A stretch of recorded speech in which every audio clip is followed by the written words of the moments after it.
Today we are going to discuss about disorders of growth. Now, what are the features of disordered growth? They are the delayed dentition, short stature, abnormalities in the head size, and abnormalities in the shape of the head. Now let's look about abnormalities in head size.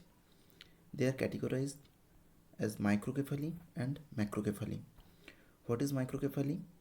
If head circumference is less than -3 standard deviation, it is called microcephaly. Normal head circumference is equal to 33 to 35 centimeter at birth.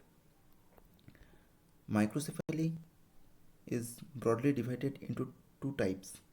One is primary microcephaly, another one is secondary microcephaly. Primary microcephaly is genetic.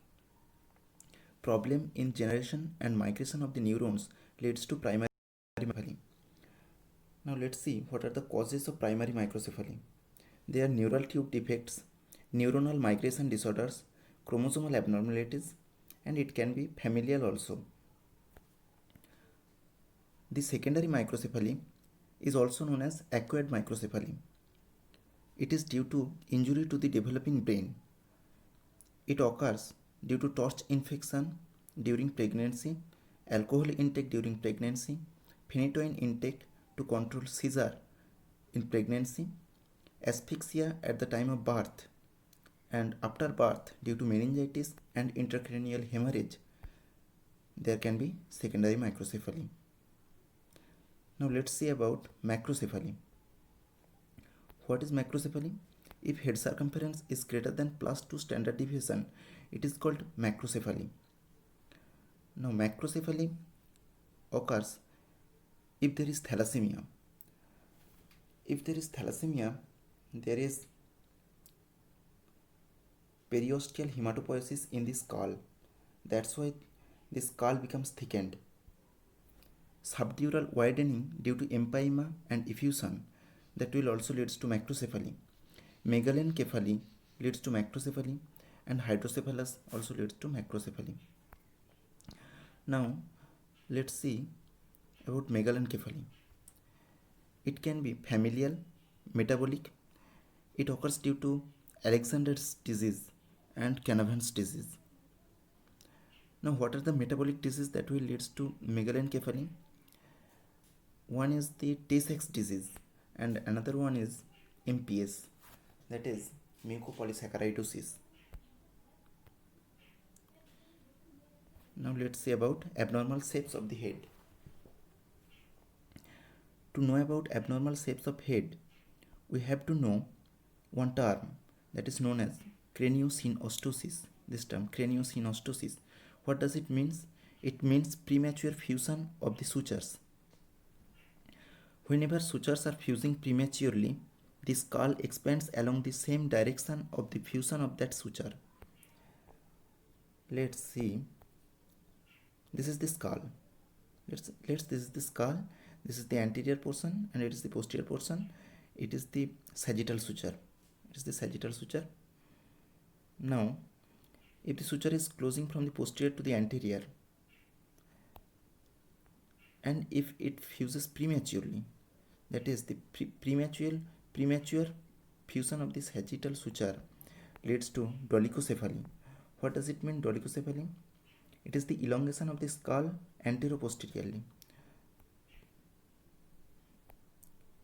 What we have said that whenever sutures are fusing prematurely, the skull expands along the same direction of the fusion of that suture. If it is the sagittal suture, if the suture fuses from the posterior to the anterior, the skull and that fusion, if it is premature, then skull will expand from posterior to the anterior side. Like in this way, the skull will expand. That will leads to dolichocephaly. And the dolichocephaly is the most common type of the craniosynostosis.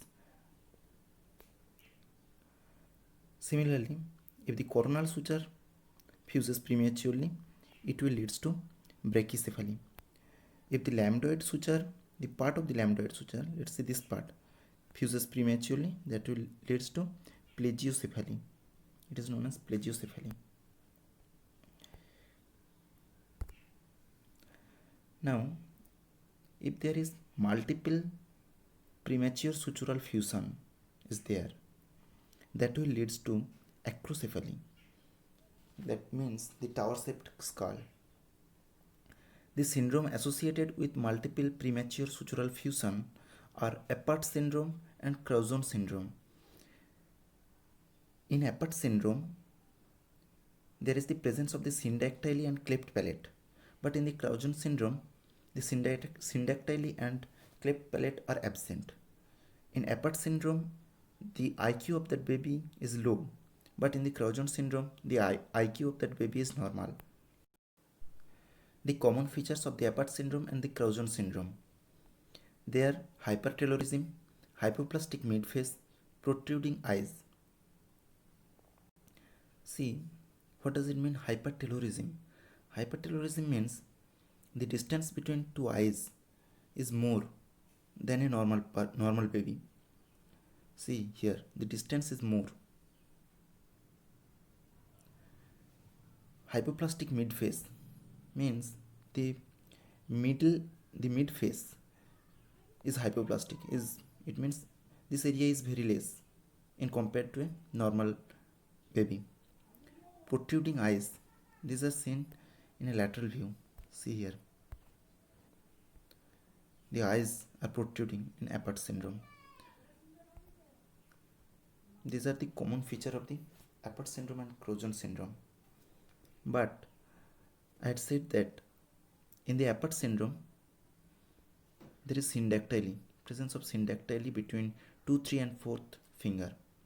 See, this is the syndactyly present in the Apert syndrome. Thank you.